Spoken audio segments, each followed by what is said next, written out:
and this comes from the book, but also from knowing him personally, is actually to take risks. It's amazing the payoff you can get from taking risks. Controlled risks is incredible. I think it's so powerful. And David was one for taking risks. He wouldn't mind, taking a punt on something for the bigger payoff. And I think that's what we can take from that book.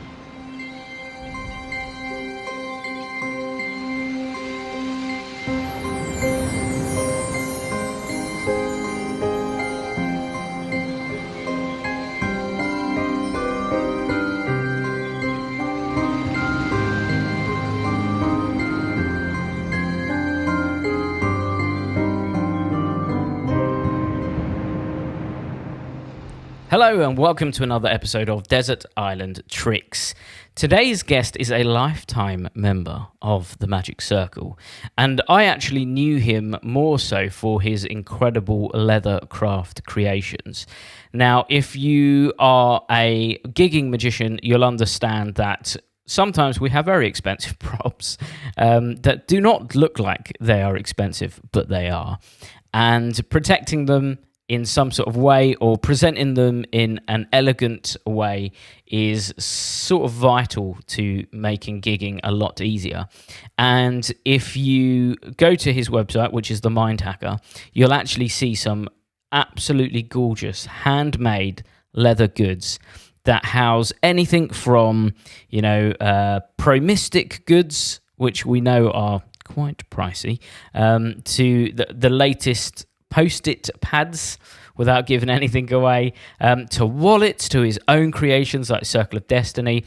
Honestly, his stuff is absolutely incredible. So do go check his site out if you're in the market for some sort of protective leather goods or some sort of elegant solution. Of course, I am talking about the wonderful Tony Antonio. How are you, Tony? Hey, Jamie. Wow. What a wonderful introduction. Thanks for having me. It's great to be here. Well, thank you for coming on. And it's true, that's how I knew you. I remember seeing Circle of Destiny a couple of years ago now, and the quality of it was just amazing, and the idea behind it was really, really solid as well. It's a great, great prop. Oh, thanks, Jamie. I appreciate that. Yeah, actually, not to preempt my list, but that might get a mention somewhere along the line. We'll go into that in a bit more detail a little bit later, no doubt. Yeah, well, no spoilers here. Now, you don't perform anymore, so on your website it actually states that you don't often perform anymore, and you like to focus on the development of magic and the creation of magic. So your list, does it reflect the Tony that we have now, who maybe in hindsight gets to reflect on the magic that he used to perform and loves, or does the list go down your old set list route? That's a great question, Jamie. A great question. And it's actually a mix of both. Whilst I don't perform, I should clarify that and say that I don't perform professionally anymore. However, in my day-to-day life, I'm always performing, if I'm out and about casually. I love to perform. It's just that I don't go out gigging anymore. I haven't gigged for several years. Probably my last sort of paid gig that I did was back in 2006. But I still keep my hand in. I still keep ahead of the game and my eye on the market and what is out there, and still attend. As you know, we bumped into each other many times at various conventions and events. So yeah, the qualification there is I don't perform professionally, but so this list actually does combine things that I still do now and to this day casually, and stuff that I did do when I was performing professionally. Okay, well, I think that's going to be interesting, because I've often thought about, we get lots of guests on here who talk about being able to take time away from their life and digest that material that they wouldn't otherwise be able to because of their busy lives. And I always thought, I wonder if when we get to a stage where we're not performing anymore, or certainly not as much, if the way we look at magic will change and the way that we think about things. I know certainly Peter Nardi has a huge book collection, and he talks about it as being his retirement. So when he retires, that's when he's going to have the opportunity to go through that library. So I wondered if things differ and change when we finish performing as much? Yeah, I think they probably do actually, because I think when you're performing, you want to be performing commercial, strong items, things that are hard hitting, that are appealing to your audience, whoever you're booked for. And I think when well, in my case, when I stopped performing professionally and I did it more sort of casually, and a lot of the performing I do are for fellow magicians, and the types of tricks that you may perform to them, they can be very different, and they're appreciated from a different perspective and different angle. People might enjoy it for particular technique that you've mastered well, whereas a layperson, hopefully, they wouldn't even recognize that technique, and it's just part of the routine and part of the performance. So yeah, I think there is a difference there. And I can see what Peter might be talking about, where his retirement is book collection, because, when you're a busy gigging magician, don't think quite often you do have that time to have the luxury of sitting down. So that's why I'm enjoying this desert island. It's fantastic here. I've come here actually to cool down from this heat wave. It's a bit cooler here in this island than it was back home, as it were. So I've got all the time in the world to enjoy all the things I've brought along with me, and we'll come on to the book later on.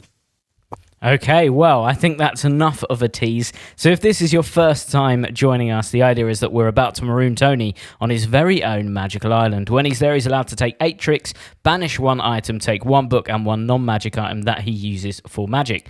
Particulars like who's there, what's there, all that good stuff, we do not mind. It lives in his own imagination. That being said, let's go to his island now. So Tony, what did you put in position number 1? Oh, position number 1, packs small, plays big. I'm talking about the Pro Mystic Real Die.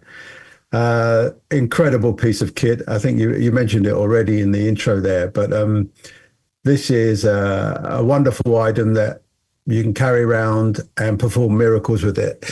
Essentially, it's a die, and you can somehow foresee what the number on the die is. And you may think that's probably something that you can do, and what's so special about that. But I would suggest that anyone who performs with the real die doesn't just do it as a number reveal. There's so much more you can do with this, so much more. And you see people slay with this professionally. Just last week, actually, we had an event at the Magic Circle, the President's Night, where Matt Daniel Baker does an amazing act with a real die. He gets a good 10 minutes out of it on a stage with a huge audience, and he has people in absolute awe of his performance and in stitches laughing, and there's so much comedy he builds into that. But it's a big, powerful, amazing prop that is based upon probably something that goes back several decades. I think the original die in this version was by Anne Verdi in the 60s, I believe, but it was obviously a very different form factor, much more clunky and not as realistic and streamlined as it is today. It's a great item. I absolutely love it. It's served me well over many, many, many years, and I know it's probably in the top slot of many, many performers out there. So yeah, I wouldn't go anywhere without my real die. Yeah, I think that's a really, really good choice. Now, you mentioned that there are lots of different ways to use it. Did you have like a favorite way that you would use it, or a favorite routine that you would use with it? Yeah. So there's a couple of ways I used to use it. I used to like the premise of using psychology, observation, and persuasion, seemingly to get the number. So it's almost like a 3-phase routine. And I believe Craig Filicetti himself, whose company, Pro Mystic, who owns the company, he had a way of performing it. And I think I've seen video footage of him performing it in a similar fashion. But actually, what's interesting for me, the way I used to use it quite a bit was, again, not going into too many methods here, but you could, let's just say you could force an item. Because if you know the information ahead of time, you could assign that number to a particular item, say on the table, and you'd know that that item would be chosen. Okay, well, I think that's a great opening gambit. It's one of my favorites as well. So I'm glad that you went through that. And we're going to go to number 2. So what did you put in your second spot? Wow. Number two, we mentioned it already, but it would be wrong if I didn't mention it. And again, I've not come on here to shill my own products, but I do absolutely love this, and it's a big part of my life, and something I'm incredibly proud of, and that is the Circle of Destiny. So, just to explain, the Circle of Destiny, it's important for me for two reasons. One, the Circle of Destiny is actually the name of the routine and the props. So, just to explain what it is, the way it's sold, it's a leather wallet with an emblem, which I call the Circle of Destiny. And the premise is that it's essentially a 50-50 proposition, which is very clean, where the spectator seemingly has the absolutely freest choice of which item they're going to choose. And yet you as a performer always win and are always in control of the outcome. Now, so Circle of Destiny is the name of the trick, but it uses a principle, something that I came up with, which actually I'm very proud of, which is a utility, let's call it a utility move. And once you get the Circle of Destiny, I like to see it that you're not actually just buying the trick. You are buying the trick, you're buying the props, and you're buying the routines that I present, but you're actually gaining this information, this utility item, this utility move, if you will, which you can use for all sorts of things, essentially using with billets. It's utilizing billets, essentially. And there's so many things that you can do with it. You can use it for mind reading routines, and the thing is, 50-50 propositions. On the face of it, it might be that, okay, well, it's 50-50. You may have guessed. Now, what's important with 50-50 routines is that there's a huge disproportion between each choice. So it could be, in terms of money, it could be a 1p and £1,000. Now, that's a 50-50 choice. But the fact that it's so disproportionate, and you as a performer are willing to stake effectively, a choice between two things, whether you're going to win 1p or the performer's going to lose £1,000, that's what makes it important. And that's how you make a 50-50 proposition interesting and engaging, that the disproportional disparity between the two choices, they're so separated that it elevates the 50-50 chance. Yeah, I think it's great. I remember seeing the props for it. I think it was at Alakazam that I first saw the props for it. This is the sort of version of a 50-50 plot I can imagine bringing out at a wedding or a high-paid function, because the props are gorgeous. The method as well is great. It all makes perfect sense as well. That's what I really love about it. And I love that you can really, really make it something much bigger than the sum of its parts. I think that's what's really good about it. Yeah, no, I appreciate that. And it's been really well received from people who I absolutely respect and admire in our industry, names which, they're household names among magicians. Probably I shouldn't mention them right now, but it's very humbling to know that they've really enjoyed the routine, enjoyed the method, and enjoyed the props. So it really makes me happy, and I absolutely love it. It's a big part of who I am as a performer, and also, the company I run, the Mind Hacker. So yeah, number 2 spot, Circle of Destiny. Well, that's a great choice, and I'm glad it's in there. Now that brings us to number 3. So what did you put in your 3rd spot? So number 3, it's a card trick. It's a card trick. You probably are not surprised to hear that. If in my previous life, I was a close-up performer. And it is, for me, the best card trick in the world. And I'm sure it's performed by many, many people out there. It's hard hitting. It's got several points of magic in it. It plays big, packs small, all the things that you want. And it is Red Hot Mama, or Chicago Opener. So I absolutely love this trick. It's amazing. I used to perform it all the time, and used to get great reactions. Now, those people who are listening and may not be familiar with it, essentially a spectator chooses a card. It's very free choice. It's put back in the deck. A little bit of magic takes place, and the deck is then spread, and then that card, the back of it, it changes color. And it's amazing. And it's like, wow, a big moment there. But we go one step further. We try it again. We proceed again to do it. The card that they originally chose is placed to the side. And you attempt to do it again. And this time you spread through the cards. Actually, I can't find it. But the card that they originally chose, that was either in their hand or on the table in front of them. Now that is the card that has changed. And it's an amazing bit of magic. I absolutely love it. Now, when I used to perform it, and again, this was when I was a lot younger, I used to always choose someone with red lipstick, because on the second phase, to make the magic happen, if you will, I used to ask the spectator to just blow a kiss into the deck, and that would make the magic happen. I know it sounds very cool now, but I'm talking in the 80s and 90s now, where probably it was more acceptable. But, I never crossed any boundaries. It was just to make the magic happen. You've got to blow a little kiss to the deck. And on the reveal of the second, on the second phase, I used to have a rubber stamp, which was some red lips. And I used to have basically some red lipstick on the card, and that was an extra little kicker, and it used to get great reactions. So if people do this, they'll know the power of it. And if you don't do it, it's it's pretty easy to do. It's not anything that is particularly finger flinging or difficult to achieve, but it's an amazing trick, and I absolutely love it. So I'm taking Red Hot Mama or Chicago Opener to the island with me. What a great choice. My next question to you then is, where do you use that trick in your set? Do you use it as an opener?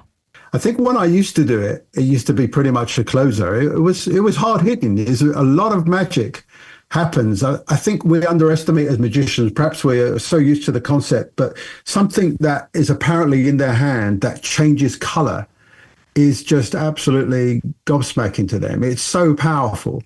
So I don't think we should overlook the power of something like that happening. So I'm pretty sure I just used to do that as a closer and leave that card with them and just kind of walk away and go to the next thing. So yeah, I think it's a hard one to beat. Well, in terms of a card trick, what a great choice, and leads us very nicely into number 4. So what did you put in your 4th spot? Number 4. Number 4, I use. Well, the version I use nowadays uses a little Post-it pad, believe it or not. And it's a little routine. It's a little routine I like to do, taking my audience in an imaginary supermarket. So I have on a Post-it pad or a notepad a shopping list, and I start the shopping list, and at the top it says shopping list. I got item number 1, eggs, item number 2, milk, item number 3, fish. And item number 4 is left blank. And I say to them, look, I've got my shopping list here. As I get older, I can't remember what I've come into the supermarket for. So I write a little list down here. But there's an item missing on here. And I want you to take you to an imaginary supermarket in your mind. I just want you to walk down all the aisles and just slowly walk down and then pick up an item in your mind. Just write it down, complete the shopping list for me. So they do that. And of course, you probably know where this is heading. I gain that information in a secret way, and basically I reveal what they have chosen to complete that shopping list. Now, I love that as a routine. There's various methods to do it. The method that I use most recently is using this Post-it pad that is very popular right now. But there are other ways of doing it which are less expensive, let's call it that way. But it's a great routine. I love the idea of having the shopping list. It justifies, why you've got something written down, why they need to write something down. I'm all about justifying, why a spectator should write something down for you to reveal it. Well, in this instance, yeah, it's perfectly natural. I've got a shopping list. I need you to complete that shopping list. And here we are, and I know what you've written down or whatever. There's different ways to present it. You can almost present it that I've got a shopping list and I haven't completed it, and I haven't completed it on purpose because I'm going to try and inject a thought into your mind here. And you play it that way. You play it that you're trying to put the shopping list into their mind to complete it. Or you can do it as a prediction, or there's various ways to play it. But a little shopping list routine, which is a mind reading or prediction using a particular device. Let's put it that way. What I really like about what you just said, you mentioned a notepad, which we'll talk about that for a second, because another thing that you could do with that, which is great, is have them circle one of the items that you've already written down, and then you would have 2 reveals there without much more effort. Love it. Because you could just see where that has been circled, if that makes sense. But why did you go for this particular tool? Because I love the routine, but really in terms of the method, that's the only thing we're considering when it comes to making the trick work, if that makes sense. Why did you go for that? And did you use anything before that? Being very conscious of not wanting to sort of reveal methods specifically. So this particular method that I've discussed that I use nowadays is an electronic device which lets you gain this information one way or another. It's great because what it enables you to do is to have a separation, a distance from your spectator, and you never have to go back to that notepad once they've done whatever they needed to do. So there's no chance of them thinking that somehow you've gained that information by somehow secretly glimpsing it because you've received it back. You can be, 10 feet away from them and it's that clean. So I think it's a lovely way of doing it. I did previously do it using another method, which is a low-tech version of it, but it did have the requirement for you to get the notepad back from them.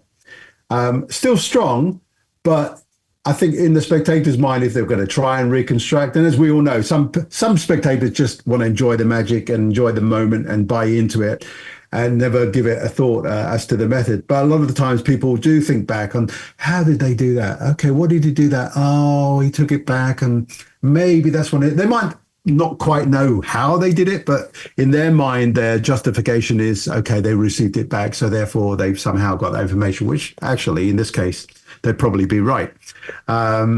It doesn't actually matter if the spectator is right or not in the method. If they've got it out in their mind, they think they've beaten you, which is fine, because that's how the human mind works. It doesn't like to be deceived. It tries to justify the method whichever way they can, and they may not be right, but it's nice if you can have that distance using the methods available to us today with electronics and such like. So, but I really like the routine. As I said, I think it's important in anything we do with magic is to try and justify. I know there's all sorts of justifications for writing things down. I want you to write it down so it's clear in your mind. And, that's why when you're at school, they ask you to write things down because you'll remember them and, things like that. Or write this down because I want you to show your friend. Write it big and bold, right in the center here. So I want you to show your friends, so there's no talking, so they can read it clearly, so there's no misunderstanding later on. There's all sorts of justifications, but so I like it as a routine. I like it as a method as well. With this Post-it pad that's become very, very popular. There's other ones out there from different companies, different pricing, and they're all pretty good nowadays. So yeah, give it a go. It's a great little routine. And hopefully one day someone will create a really nice leather holder that will hold some sort of notepad inside. Funny you should say that. I didn't want to go there, but if people do have one of these Post-it pads, they're great. But you might want to look at my website. There could be something there which could elevate your experience of this. So I don't want to press it too hardly, but take a look. Yes, do that because they look phenomenal. Now, that brings us to number 5. So what is in your 5th spot?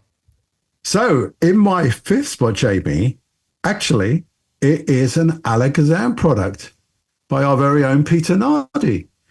I don't think I need to tell you how wonderful Peter is and Peter's mind. Peter's got an incredible mind. I think his thinking is something that I've admired for many, many years, as do many other people. And this item, you will know it as Zoltar's Opener.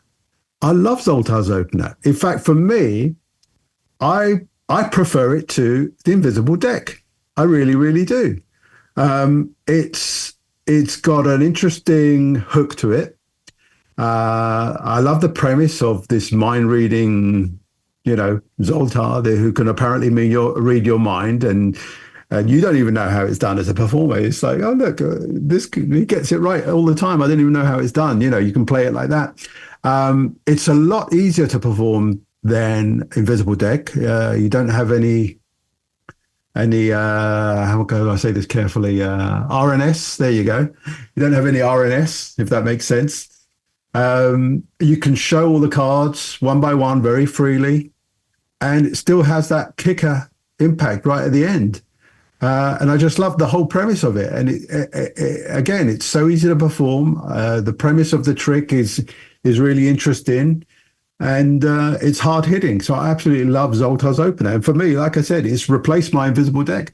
Wow. Well, we will make sure that he doesn't get too big of a head after that. But I absolutely agree. I remember when I first saw it, it's such a quirk. I'm very much about the hook.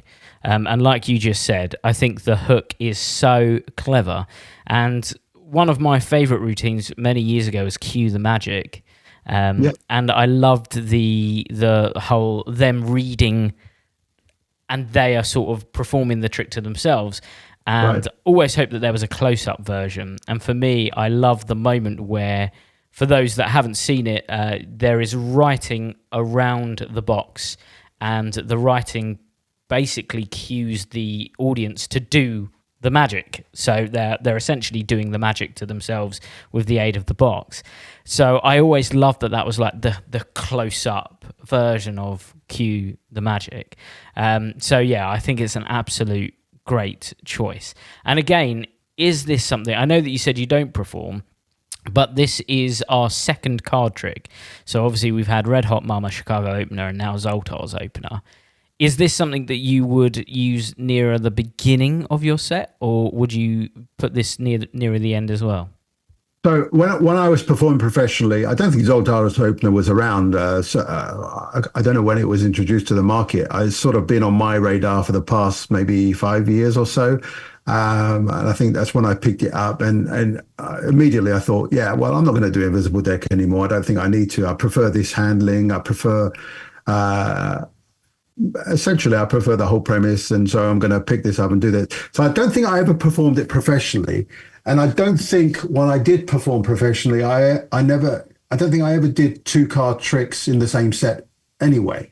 And although this one, I think you could fit in with another card trick, because this is its own deck and it's its own sort of self-contained prop with the artwork on the box, and all the, as you mentioned, all the wording around the box, and the cards themselves, they're printed in such a way that you could separate it from a regular deck. And in fact, 50% of the time, actually, with if you're performing with a regular bicycle deck, you can actually, if you did perform it with another card trick, you could actually have that card or a card appear in Zoltar's Opener deck, if you know what I'm saying.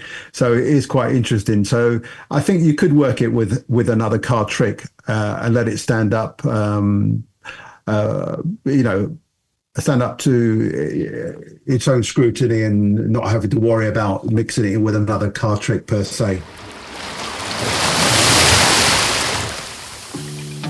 Hey guys, Harry here from Alakazam Magic. I hope you're enjoying the podcast. I'm just here to interrupt and tell you a little bit about the Alakazam Magic Convention. It has taken us 35 years to get to this date. However, May the 9th, 2026 will be the very first Alakazam Magic Convention. Now, I know you guys are super excited, maybe just as excited as we are. First of all, the venue is a 37-minute direct train from central London. The venue is then literally a 10-minute walk from the train station. There's hotels within a stone's throw, there's restaurants nearby, and there's incredible food and drink on site. That's all without even getting into the magic side of things. We are going to have 4 incredible lecturers performing throughout the day, including one person who's going to be flying over to do their very first UK lecture. We are buzzing to announce who those 4 are. Not only that, there'll be dealers on site and a place for you guys to jam and session and meet new friends. Where are the lectures going to be held? This is my personal favourite bit about the Alakazam convention. They're going to be happening in one of the cinema screens. That means fully tiered seating, comfy seats, a drinks holder, and there will be a close-up camera on the jumbo cinema screen that will be giving you close-ups of all the little nuances that you're going to need to see when the lecturers are performing. There will of course be a full gala show to end the evening off. You guys are not going to want to miss it. The great thing is as well, on the Sunday, the day after, Alakazam Magic Shop, which is a 2-minute drive, will be open. So if you're heading down to the convention, why not stay overnight and come and visit our Magic Shop? Remember, May the 9th, 2026. Tickets on sale now at alakazam.co.uk. See you guys soon. Yeah, no, I think you're absolutely spot on there. I think it's a great choice, and leads us very nicely into number 6. Or was it in your 6th spot? Well, funnily enough, accidentally, it is another Alakazam release, and it's strange and genuinely, it's kind of an accident. Now, this whole exercise, I should say that this whole exercise is really interesting. I think everyone should sit down and put yourself on this desert island and go through with 8 items that you can take along to the desert island. It's really interesting. But when I look back at what I enjoyed performing and things that were hard hitting, it just so happened that number 6 on this list is another Alakazam release. It's by Colin Miller and Jamie Badman. 2 great magicians, 2 wonderful people, and it is, of course, Heirloom. Specifically, I believe it's called Emily's Revenge version with the letter. Now, this is based upon Colossal Killer. And I always liked Colossal Killer. It was great, but I think Heirloom, again, the premise of it just takes it to the next level. Having these, you talk about your, great uncle, whatever name you want to give him, and you have these pictures, these old vintage pictures of them holding these playing cards, and you have this old antique letter with a story linked into the trick.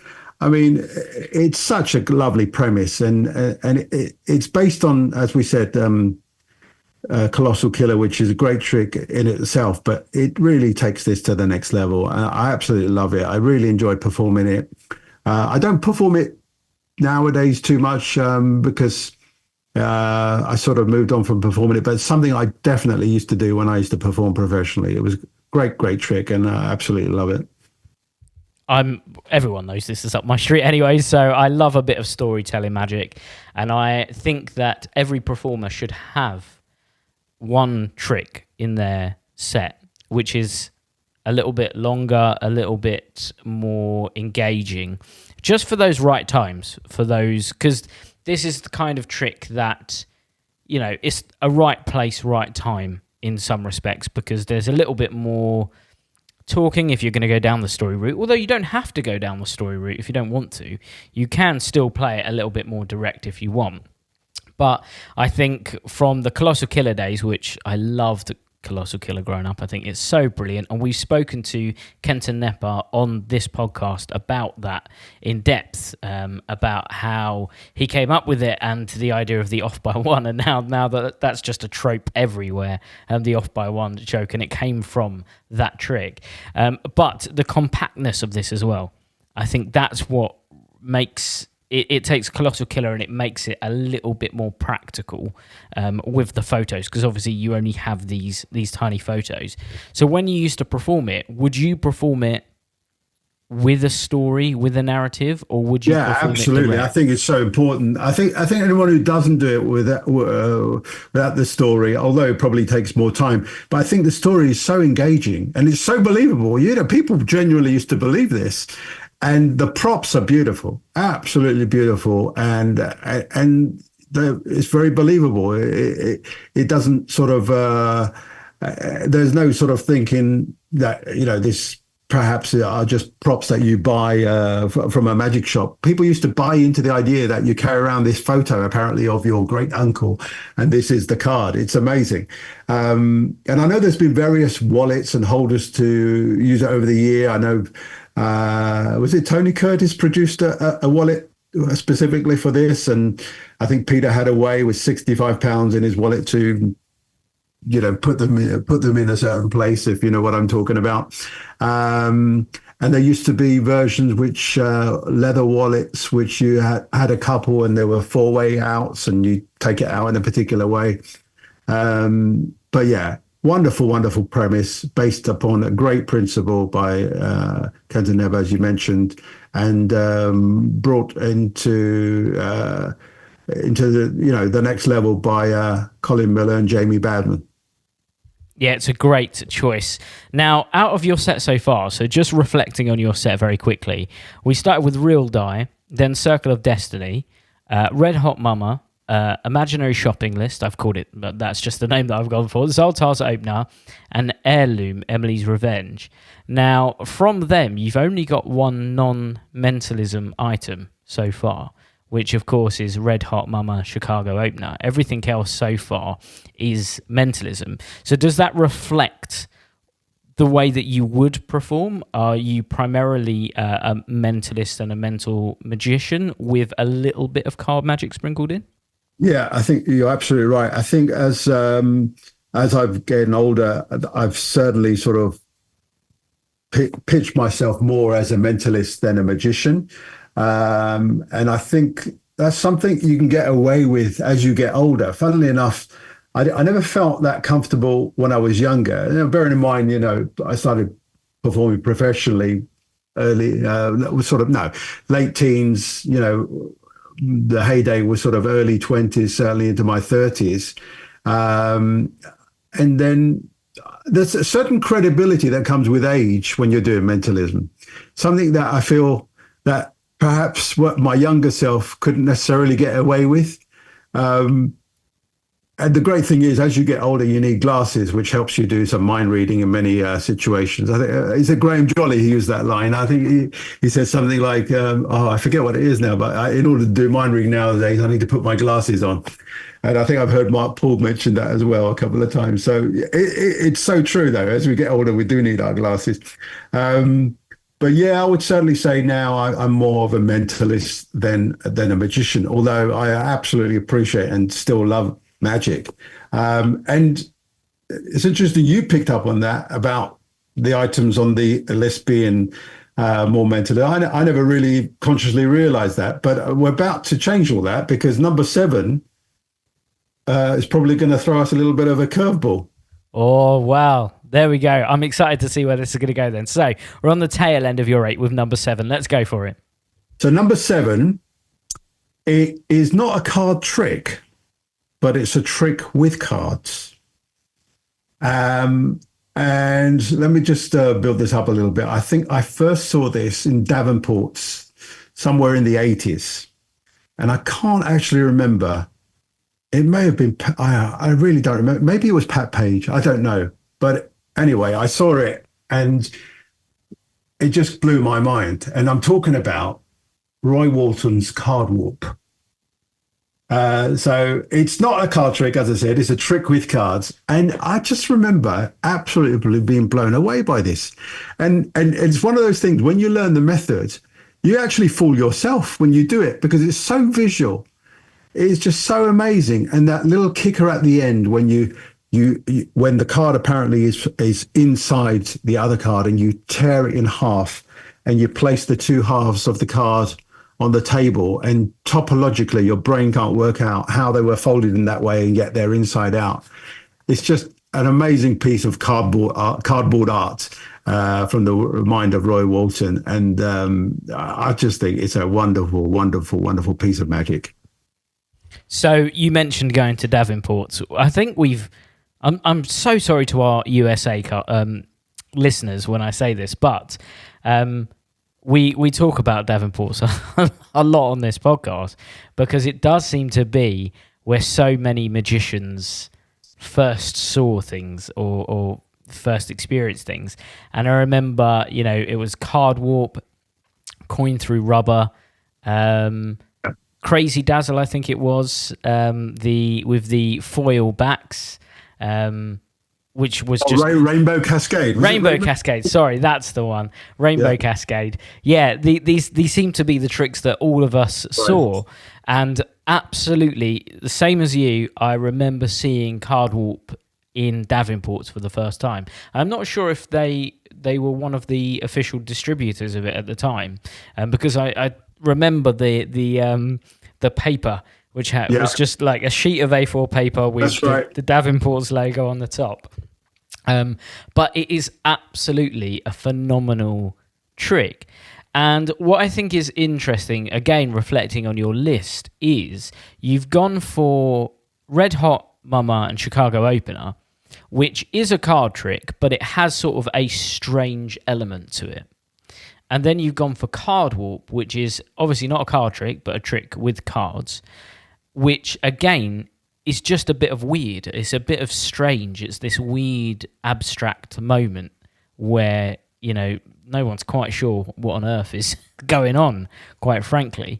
So have you consciously gone for that to fit in with your sort of mentalism persona as well, a way that you can integrate certain card tricks or tricks with cards that will work with your character?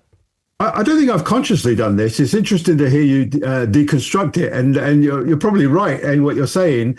I just think it's a reflection of who I am and what I enjoy.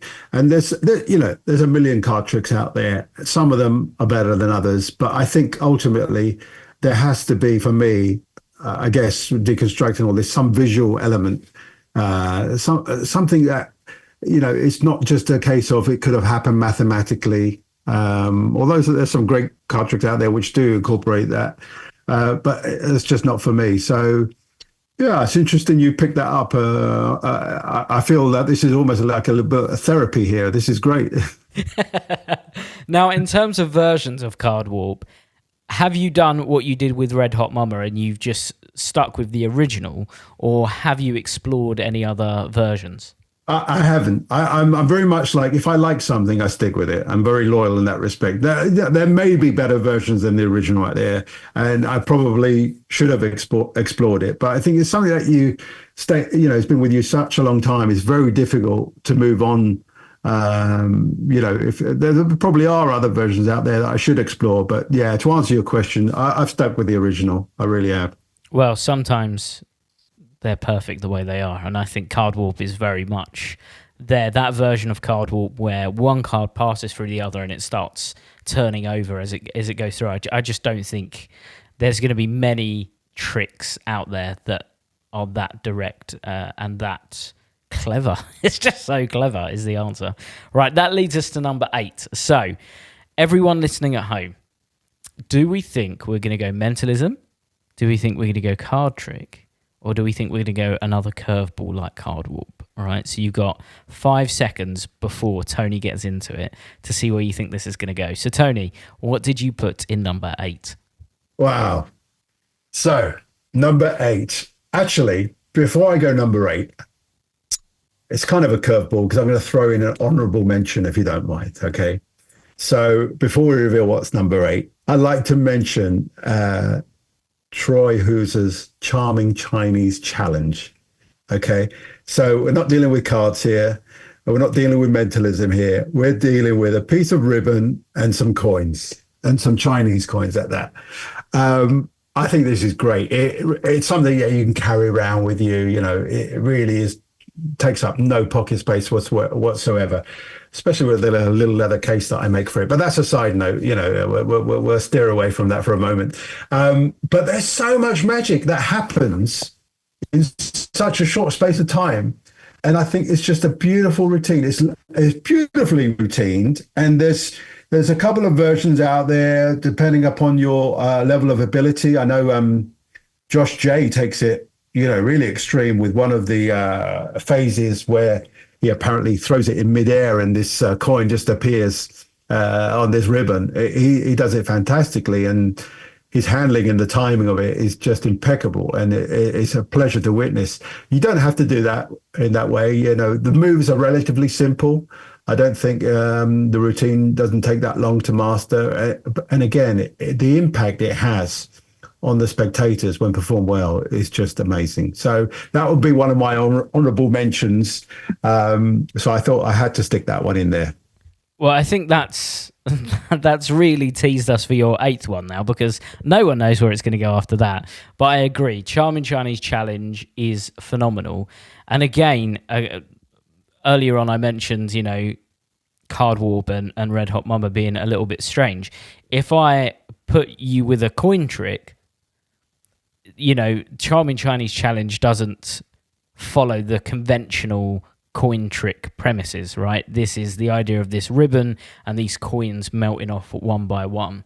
So even that has some sort of bizarre element to it, or a piece of strange, something interesting in it, which I think is really, really interesting.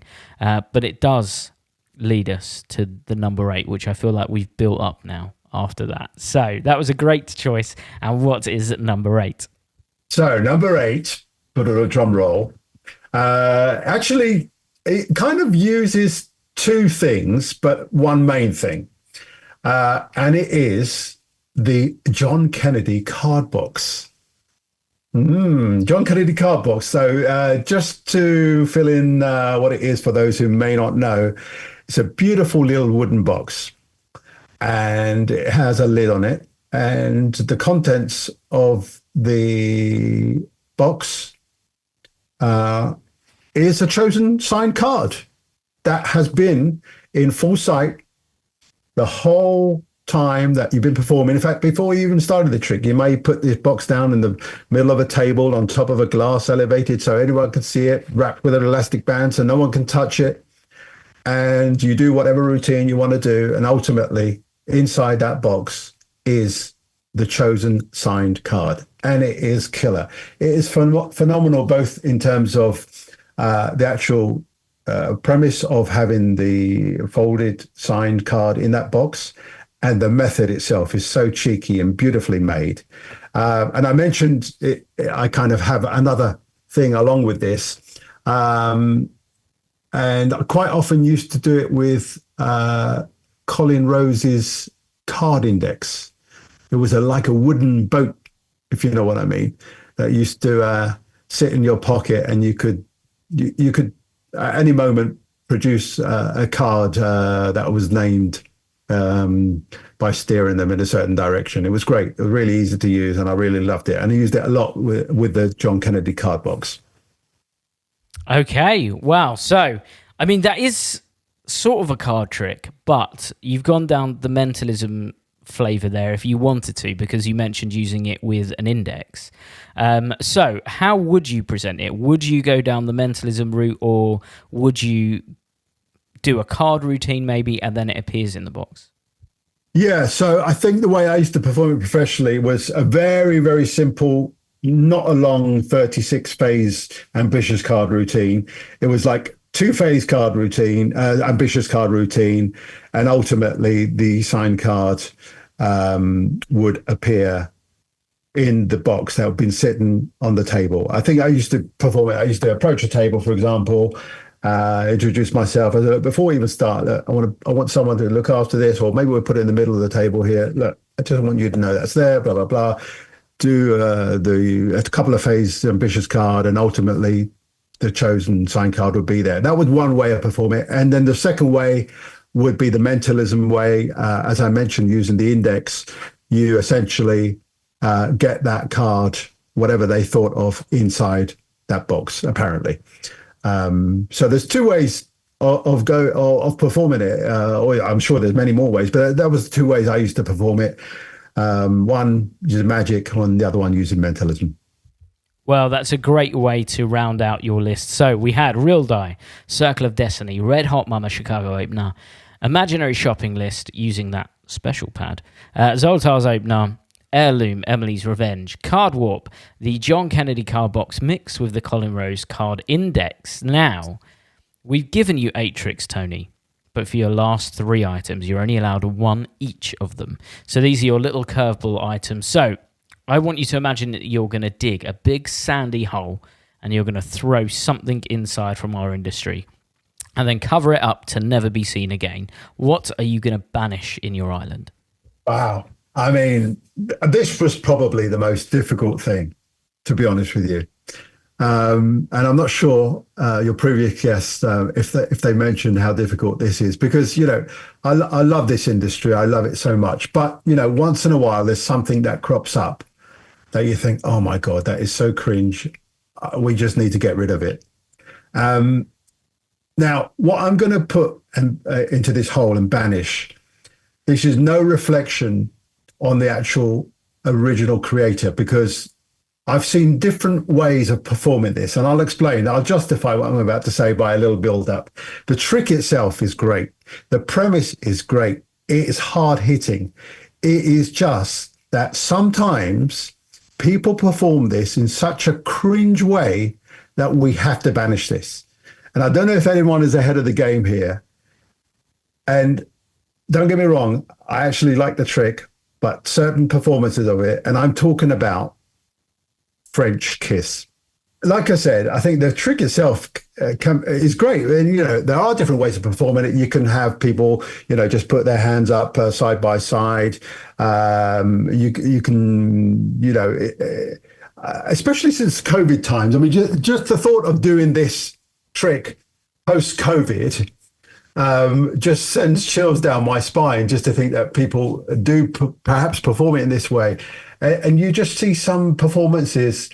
Maybe we should explain the premise of this trick for those who don't actually know. So the idea is, in its basic form, a couple of cards are selected and signed. The performer has one, the spectator has one in their mouth. I've seen it perform, and this is what I want to banish, where the performer and the spectator actually kiss, and that's where the name, I guess, French kiss comes from. And then apparently by magic, those two signed cards change position in the mouth of the performer and the spectator. As I said, that's the version I want to banish. This whole cringe version where the magician, cringily goes up to the performer, quite often an attractive young lady, and just oversteps the mark. Let's get rid of this. I hate it. And I don't want to take anything away from the original creator, Wade Houchin. Great guy, great magician. Got to spend some time with him the Nyman's convention in November, I believe, last year. And again, I put the performances of certain magicians using this, not the trick itself or not the creator, because they really stand up to scrutiny, and there's nothing absolutely wrong. There's nothing wrong with them at all. It's just some of the people who perform this trick, they've taken it to a place where it should never have been taken. So yeah, that's what I would put in there. I don't know if at this point we're allowed to put honourable mentions and banish them as well, but there's a I don't know, it's just me. I hate the egg bag routine. I don't know why. I just can't stand it. I've never seen a convincing, entertaining performance of the egg bag. And please, if you think there is one out there, I'd be more than happy to be proved wrong. Put a comment on this, or drop me an email, or drop Jamie an email. Let me know where I can see this, and I will gladly put the record straight. But up to this point in time, I've never seen one. Well, I think that's the first honourable mention banishment we've ever had.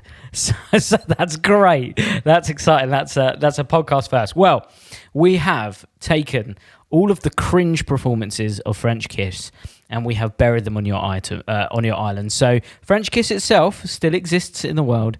Yep. Just those cringy, awkward performances are gone from our industry. And the egg bag is maybe in a cage at the moment on your island. Yeah, fair enough. It's not quite buried yet. It's just in a cage. Yeah. Now that brings us to your book. So what did you put in your book position? The book. Wow. I mean, it's so difficult, isn't it, to pick one book? I was thinking about my journey in magic and sort of where it started, and I was tempted. And this, you might think I'm saying this under the guise of honourable mention, but I will mention it anyway. And it was Mark Wilson's Complete Course in Magic. That's the book that got me started. I absolutely love it. There's so much in there, and it really lit a spark within me and made me follow on, turned me into who I am today. That was the original book that I first picked up. But if I were to take one book with me, I think it would have to be The Mind and Magic of David Berglas, that big, thick purple book. It's a masterclass in psychology and performance, impossible thinking. I think if I'm stuck alone on the island, it will keep my brain ticking and my imagination entertained for years and years to come. I had the great honor of knowing David and calling him a friend, and he was an amazing guy. I think I first met him when I very first joined the Magic Circle, and I didn't really know much about him, but he just looked like what a magician should look like in my mind. He had this air about him, and he had an incredible mind, and he took a liking to me, which we used to meet up quite often at the Brass Rail in Selfridges before the Magic Circle on a Monday night. And we used to sit and chat, and it was incredible to have that insight from him. And, obviously in his latter years, we didn't see much of him, but obviously Marvin and I, his son, became good friends as well. We still are, and we speak very often because we're both, he's obviously president of the Magic Circle. I'm currently, as this podcast is being recorded, I'm deputy chair of the Magic Circle. So we talk very often about various things. But yeah, The Mind and Magic of David Berglas, incredible book. I absolutely love it. Yeah, it's one we've had it on the podcast, and for good reason. Right. I think it's going to be one of those books that just comes up time and time again. Because I think from certainly Mark Paul's episode, when he speaks of David Berglas, just the influence he has had on so many people's careers. I think it's phenomenal. But more than that, I think thinking about the magic trick way of thinking, I think he actually influenced the way a lot of mentalism routines are now structured and put together. Certainly the chair test, I know, has been a huge influence from his works over the years. So in terms of that book, is there a specific, I'm putting you really on the spot here, Tony, I'm sorry. Is there a trick that you can think of specifically that has really influenced your career?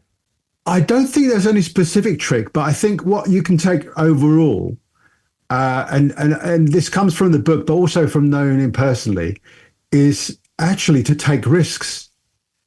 It's amazing the payoff you can get from taking risks, controlled risks. Is incredible. I think it's so powerful. And David was one for taking risks. He wouldn't mind, taking a punt on something for the bigger payoff. And I think that's what we can take from that book. It is great. I mean, it wasn't a cheap book when it was first released. I think it was a limited print. I've seen them go for crazy money secondhand. It's a book that is constantly in demand. It fetches, high prices when I've seen them out there, in excess of several £100, even, £1,000. But the information in there and just the thinking and just the psychology is brilliant. I really recommend you beg, borrow, or steal one. No, don't steal one. Please don't steal one. Beg and borrow one, but give it back. They're going to be at your door tomorrow. You watch. They're going to be knocking at your door trying to get to your coffee. Great. Well, let's go to your item then. So what was your non-magic item that you use for magic? Well, this required a little bit of creative thinking because, what is a non-magic item that I use for magic? Everyone's going to say their iPhone, and that's the obvious choice. I say everyone. A lot of people, I'm sure, have said iPhone. I think I've heard it myself on the podcast. That's the non-magic item. For me, if I were to interpret this question slightly differently, for me personally, I'd have to say my coffee machine. Now you think, how am I going to use that for magic? Well, it does.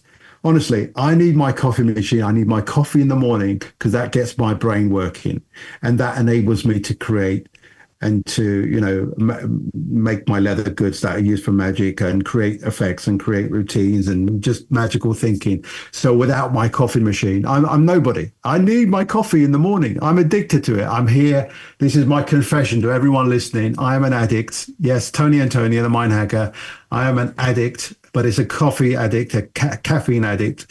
So yeah, I'm taking my coffee machine onto the island. But if we were to go more specific, a magical item that I use for magic that is not necessarily a magic item, I have always with me a finger ring, which is made out of a half crown.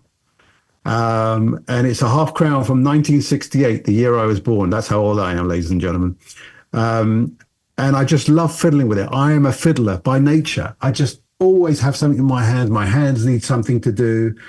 And I'm messing around with it and I'm manipulating in my hands. And of course, you can use it for all sorts of things, various magical effects where you apparently make it go from one hand to the other, one finger to the other. And it's just a lovely sort of object I have in my hands, constantly messing around with it. So it would be my 1968 half crown that is made into a finger ring. Okay, well, you'll be pleased to know that when you bought your coffee machine, it had a free little prize that came with it, and that was a finger ring. So you get both of those. We're going to give you both of those on your item. You'll also be pleased to know you can get fresh coffee beans on your island as well. Of course, that's a given. Absolutely. That's great. So let's go back over your list. We went for Real Die, Circle of Destiny, Red Hot Mama, Chicago Opener, Imaginary Shopping List using that special pad, Zaltar's Opener, Heirloom, Emily's Revenge, Card Warp, John Kennedy card box with the Colin Rose card index. Your banishment was Awkward Performances of French Kiss with an egg bag in a cage. Your book was The Mind and Magic of David Berglas, and your item is a coffee machine with a free finger ring thrown in. What a great list, Tony. Wow. When you read it back like that, I'm very proud of that list. I think obviously it's a personal thing. It might not appeal to everyone, but I like to think that at least, the listeners can pick up one or two of those items. And at least if they've not considered it, please do consider it. I think you'll get a lot from it. And these are tried and tested things for over years and years and years. And I think it ultimately is what you make of it. So give it a go. Yeah, there's some really, really powerful routines on there and pieces of magic, and some of the little insights that you've given to how you would perform some of them. Certainly the Real Die, when we were talking about that, the way that you routine things sounds really, really interesting as well, which I think is really good. It'll get people thinking. Now, if people want to find out more about you, Tony, it's certainly about the incredible leather goods that you have, and Circle of Destiny, and maybe if you've bought one of these clever post-it pads of recent days, then do check out the holder that Tony has. But Tony, if they want to find out more about that, about you, where can they go to? Yeah, so thanks, Jamie. My website is themindhacker.co.uk. And I'm quite active on Facebook. If you want to have a chat or have a question, just type my name in, Tony Antonio, into Facebook. You'll find me on my personal page, and you'll find The Mind Hacker on Facebook as well. So yeah, come and find me there. Amazing. Well, thank you so much for your time, Tony. Oh, it's been incredible. I've really enjoyed it. It's a lovely island you got here, or lovely island I'm marooned on. I'm quite enjoying the peace and tranquility, and it's been a wonderful exercise. It's been really interesting coming up with this list, and I've thoroughly enjoyed it. Really appreciate your time as well, Jamie. Thank you. Well, with the budget that Peter's given me for kitting out this island, I think you'll appreciate the things that we've done with it. It's very, very nice. So thank you guys for listening. Of course, we're going to be back next week with another episode, but until then, have a great week. Goodbye. Hello guys, I'm here to talk to you about Alakazam Unlimited. This is the best streaming platform in the world, I'm telling you now. With Alakazam Unlimited, you get access to over 150 magic routines. This is video performances and explanations. We have card magic, coin magic, kids magic, rope magic, mentalism, stage, parlor, impromptu. We've got you covered. All of this for the low price of just £4.99 a month. And you can cancel at any time. Perfect if you've got commitment issues. Yes, I'm talking to you. Guys, you are going to absolutely love it. If you haven't joined the platform already, what the heck are you doing? Alakazam Unlimited is a streaming platform that you need to be a part of. Not only that, there is also exclusive content only available on the platform. Check out now, alakazam.co.uk. Cheers.